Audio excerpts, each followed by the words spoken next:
The Second Amendment does not prohibit the government from temporarily disarming habitual marijuana users while they persist in using frequently.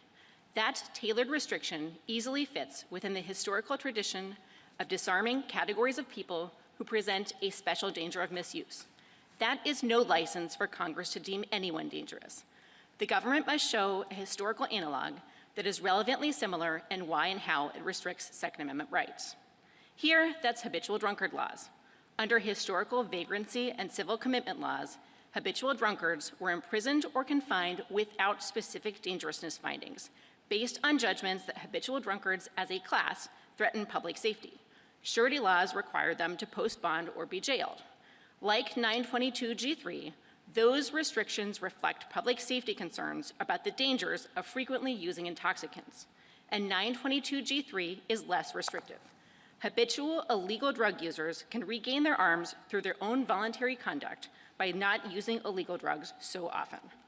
Upholding 922G3 would not open the door to disarming weekend beer drinkers.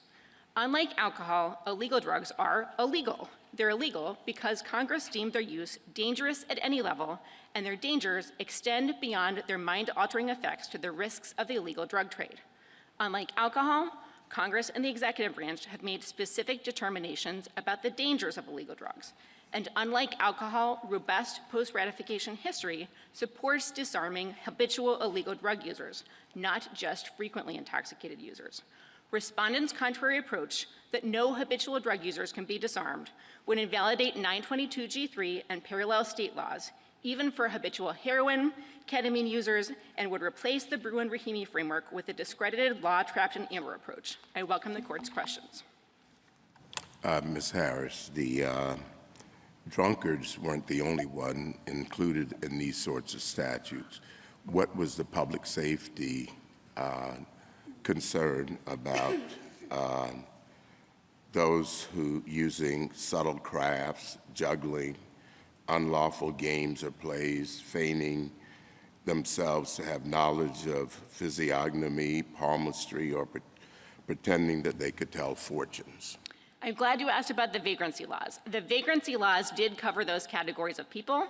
They covered multiple concerns. They covered both people whose disorderly conduct presented a risk of public safety, and that's usually the mentally ill and habitual drunkards, and people who are essentially transients who are considered a threat. I don't think it's a problem that that type of law covered multiple purposes or categories, or the court would have had to also throw out the surety laws in Rahimi, which of course covered a much broader swath of conduct, including whoremongers, night walkers, all sorts of other categories of people. I think the fact that there's an overlapping set of categories of vagrancy laws, civil commitment laws, and surety laws that are all singling out habitual drunkards is relevant. So would you argue that it's okay